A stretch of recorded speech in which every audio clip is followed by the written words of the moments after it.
Hola, buen día, maestra.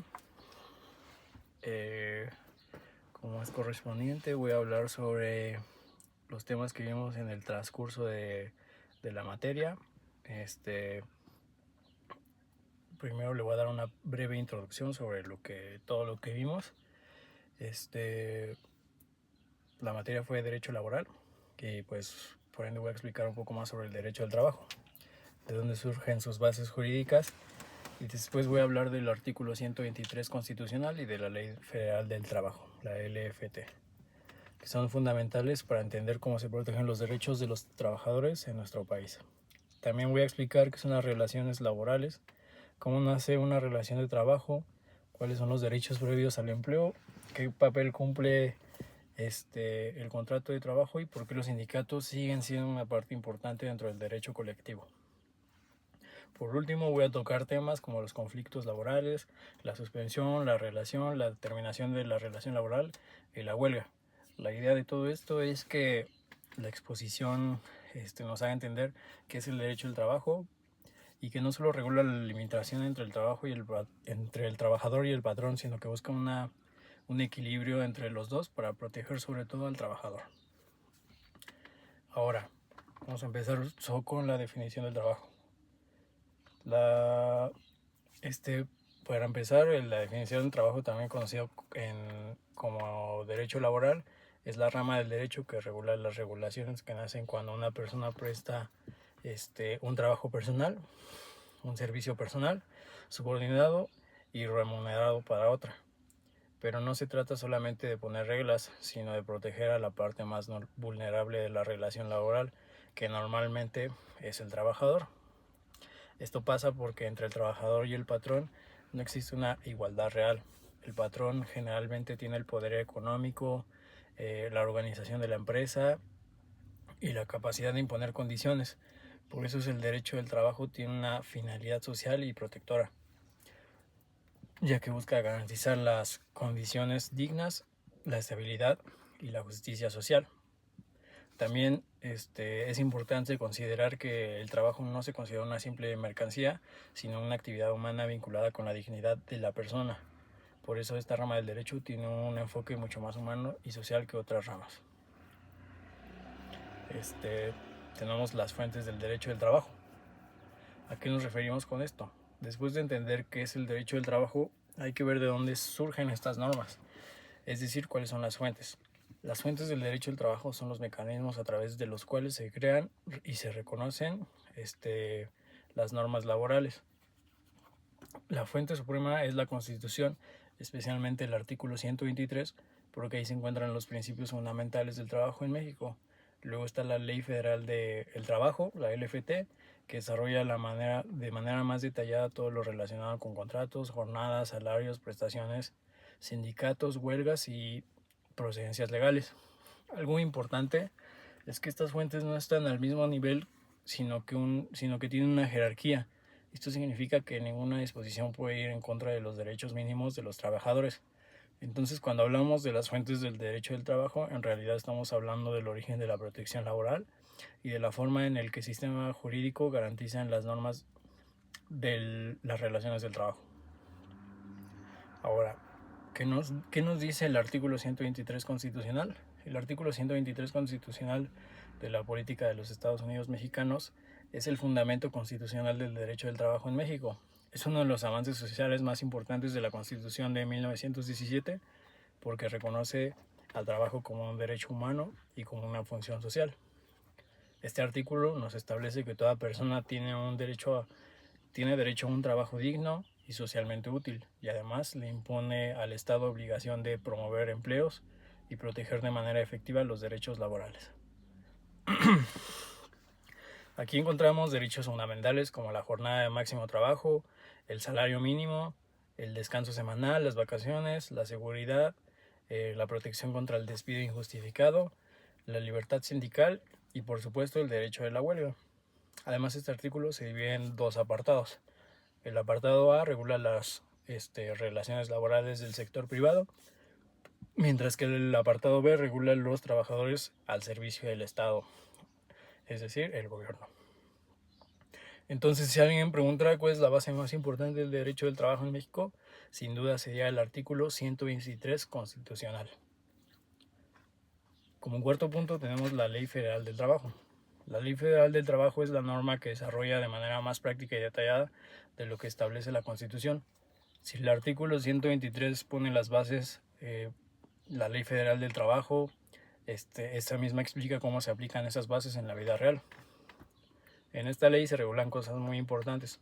Por ejemplo, las condiciones generales del trabajo, la jornada laboral, el salario, los días de descanso, vacaciones, aguinaldo, derechos y obligaciones tanto del trabajador como del patrón, y también temas como la suspensión, la rescisión y la terminación de la relación laboral.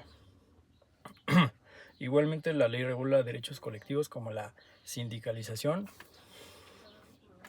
la contratación colectiva y la huelga, además de los mecanismos de conciliación y justicia laboral. Con el término de relaciones laborales nos referimos a que son el eje central del derecho del trabajo, porque a partir de ellas nacen los derechos y obligaciones entre el trabajador y el patrón. Una relación laboral existe cuando una persona presta un trabajo personal, subordinado y remunerado a favor de otra. Lo importante aquí es entender que ya estamos hablando de una relación, que ya no estamos hablando de una relación cualquiera, sino de una relación jurídica con consecuencias legales. Esto significa que desde el momento en el que una persona trabaja bajo las órdenes de otra y recibe un salario, la ley empieza a protegerla. Además, el derecho de trabajo interviene precisamente porque esta relación se desarrolla en un contexto de desigualdad estructural.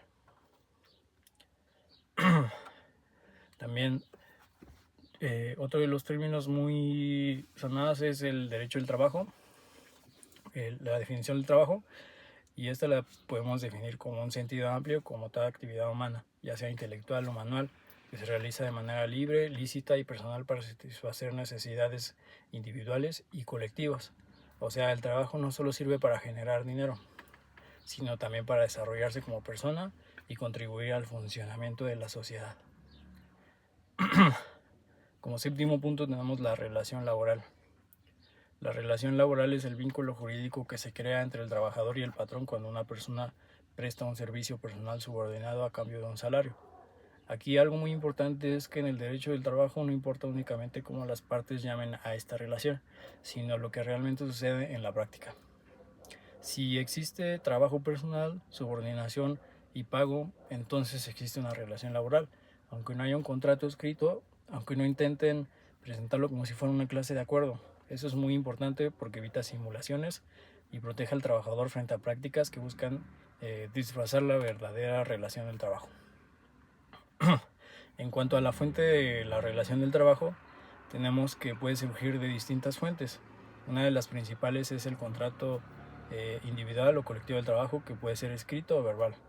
Sin embargo, esta no es la única forma en la que nace la relación laboral. También puede surgir simplemente por la prestación efectiva del servicio.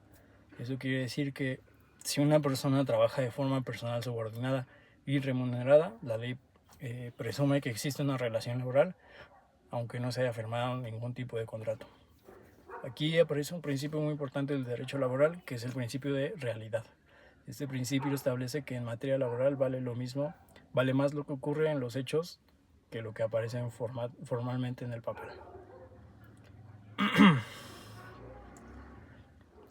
A su vez, los derechos previos a la relación del trabajo nos hablan sobre, antes de iniciar formalmente una relación laboral, las personas ya cuentan con ciertos derechos. Uno de los más importantes es el derecho a la igualdad y a la no discriminación en el acceso al empleo. Esto significa que los procesos de reclutamiento y selección no puede haber distinciones injustificadas por cuestiones como género, edad, origen, religión, orientación sexual, condición social o discapacidad. También existe la libertad de elección del trabajo siempre que sea lícito. Como décimo punto vamos a hablar sobre el contrato de trabajo. El contrato de trabajo es la figura jurídicamente mediante la cual se formaliza la relación laboral entre el trabajador y el patrón.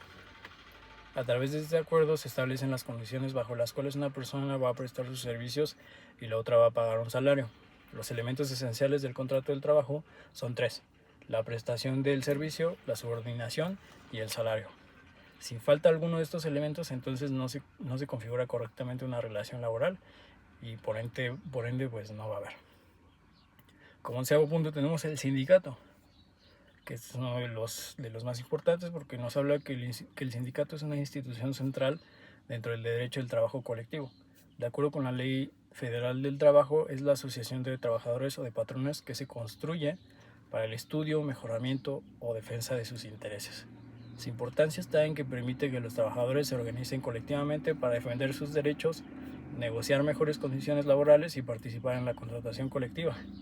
Además, con las reformas laborales, la libertad sindical y la democracia sindical se fortalecen mucho más. Por eso ahora se exige que haya voto personal, libre, directo y secreto para elegir dirigencias y aprobar contratos colectivos. Esto se puede derivar de los conflictos laborales, los cuales son las diferencias o controversias que surgen entre el trabajador y un patrón, con motivo de la interpretación, aplicación o incumplimiento de normas laborales o contratos. Estos conflictos pueden ser individuales, por ejemplo, entre un trabajador y el patrón, o en un caso de despido injustificado, o pueden ser colectivos, por ejemplo, entre un sindicato y patrón por revisión salarial o contractual. También tenemos la suspensión de la relación laboral, que esta ocurre cuando el vínculo entre el trabajador y el patrón no desaparece, pero sí detiene temporalmente sus efectos principales. Eso significa que durante la suspensión el trabajador deja de prestar sus servicios por un tiempo y al mismo tiempo se suspende temporalmente la obligación personal, la obligación principal del patrón y de pagar el salario. También tenemos la rescisión laboral, que esta nos habla que es la terminación anticipada del vínculo de trabajo por una causa grave prevista en la ley. Puede ser por una causa imputable al trabajador, por ejemplo, cuando incurre actos de violencia, faltas graves, daños intencionales, faltas injustificadas o incluso cuando se presenta a trabajar en estado de ebriedad. Y por último tenemos la terminación de la relación laboral. La terminación de la relación laboral es muy diferente a la rescisión porque aquí no necesariamente hay una falta grave. Más bien la relación termina por causas previstas en la ley como el mutuo consentimiento, la muerte del trabajador, la conclusión de la obra, el vencimiento del plazo, la incapacidad permanente, la fuerza mayor o la insolvencia legalmente declarada. Como último punto tenemos la huelga. La huelga es el derecho colectivo y constitucional que permite a los trabajadores suspender temporalmente las labores como medio de presión para defender sus intereses colectivos. No debe de entenderse como un simple conflicto o desorden, sino como un mecanismo legítimo que busca equilibrar los factores de la producción. Entre sus fines está celebrar un contrato colectivo inicial, revisar salarios, exigir el cumplimiento del contrato colectivo o reclamar el reparto de utilidades. Además, cuando la huelga estalla, se suspenden las labores y las obligaciones principales, pero la relación laboral sigue viva. Esto es clave porque la huelga no significa que se termine la relación de trabajo, sino que se interrumpe temporalmente como parte de un derecho colectivo. En conclusión, el derecho de trabajo regula prácticamente todo el proceso laboral, desde los derechos previos al empleo, el surgimiento de la relación de trabajo y el contrato, hasta los sindicatos, los conflictos